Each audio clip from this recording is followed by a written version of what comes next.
Hello viewers, নতুন কিচেনের পক্ষ থেকে সবাইকে স্বাগত। আজকের একটা দারুণ ব্লগে।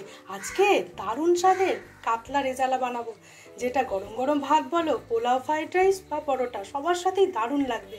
চলো তাহলে ঝটপট বানিয়ে নিই। আজকে মাছের রেজালা বানাবো, সেই জন্য আমি কাতলা মাছ নিয়ে নিয়েছি। বরমশাই বাজার থেকে সুন্দর করে কাটিয়ে এনেছে, আমি ধুয়ে নিয়েছি ভালো করে। তার মধ্যে আমি একটু নুন দেবো, নুন দিয়ে খুব সুন্দর করে মাখিয়ে নেবো। নুন মাখানো হয়ে গেছে, সরিয়ে রাখবো। আমি একটা ফ্রাই প্যানে গোটা জিরে, গোটা মৌরি, তার সাথে ধনে, সামান্য একটু জয়িত্রী, দুটো ছোটো এলাচ, 4টে লবঙ্গ, এই দিয়ে আমি কাতলা মাছের রেজালা মশলাটা বানিয়ে নিচ্ছি। ভালো করে একটু ভেজে নেবো, যাতে খুব বেশি লাল না হয়। হালকাভাবে একটু ভাজা হলেই অফ করে দিয়ে ঠান্ডা করে গুঁড়ো করে নিচ্ছি। এটাই কিন্তু মেন আজকের রান্নার সিক্রেট রেজালা মশলা। এইবার আমি টক দই কিছুটা পরিমাণে নিয়েছি 4 পিস মাছের জন্য। ধরো এই 5-6 চামচ। এটা খুব সুন্দর করে একটু এরকমভাবে ফেটিয়ে নেব। এর সঙ্গে আমি গোলমরিচের গুঁড়ো আর দেবো কয়েকটা কেশর।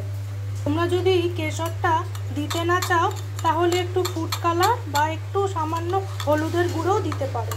এবার খুব সুন্দর করে মিশিয়ে আমি একটু সাইডে সরিয়ে রাখবো। এইদিকে মশলাটা দেখো খুব সুন্দর করে ভাজা হয়ে গেছে, একদম কিন্তু হালকাই রং ধরেছে।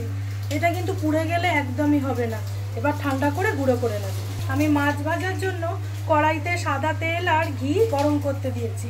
আজকের রান্নাটা সর্ষের তেলে নয়, এইভাবেই করব। গরম হয়ে গেছে, 4টে গোটা শুকনো লঙ্কা একটু ভেজে তুলে রাখবো। এইবার ওই তেলে মাছগুলো এক এক করে আমি ভেজে নেব।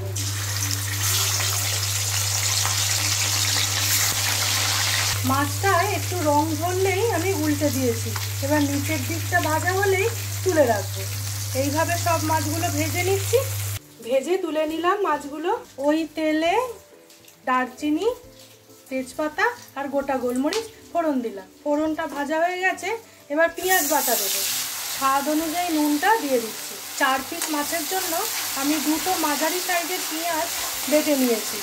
খুব সুন্দর করে পেঁয়াজটা আমি ভাজা ভাজা করে নেবো। তোমরা বন্ধুরা যারা আমাকে দিদিভাই বলো বা খুব ভালো ভালো কমেন্ট করো, আমার শুনে না মনটা খুব খুশি হয়ে যায়। খুব ভালো লাগে নতুন নতুন রান্না করতে। তাহলে বন্ধুরা এটা তো ভাজা হয়ে গেছে। এইবার আমি এর সঙ্গে আদা, রসুন আর কাঁচা লঙ্কা এটা বেটে নিয়েছিলাম দিয়ে দিলাম। আমি 8 কোয়া মতো রসুন আর 2 ইঞ্চি মতো আদা আর 4টে কাঁচা লঙ্কা বেটে নিয়েছি। ঝালটা তোমাদের আন্দাজ বুঝে দিও। খুব সুন্দরভাবে তেল ছেড়ে দিয়েছে। এইবারে আমি যে দইয়ের মিশ্রণটা করে রেখেছিলাম সেটা আমি দিয়ে দিলাম। দিয়ে সুন্দর করে আমি একটু কষে নেব। নতুন কিচেনের রান্না যদি তোমাদের ভালো লেগে থাকে তাহলে প্লিজ চ্যানেলটাকে একটু লাইক, শেয়ার, সাবস্ক্রাইব করে আমার পাশে থেকো। আর বেল বাটনটাও প্রেস করে রেখো। আমি যা যা রান্না আপলোড করব সবার আগে নোটিফিকেশান তোমাদের কাছে পৌঁছে যাবে। যারা ফেসবুক পেজ থেকে দেখছো প্লিজ চ্যানেলটা ফলো করে নিও। এবার সুন্দর করে কষতে একটু সময় দিতে হবে। এই সময় গ্রেভিটা ঘন করার জন্য আমি পোস্ত আর আমন্ড বাদাম বেটে নিয়েছি, দিয়ে দেবো।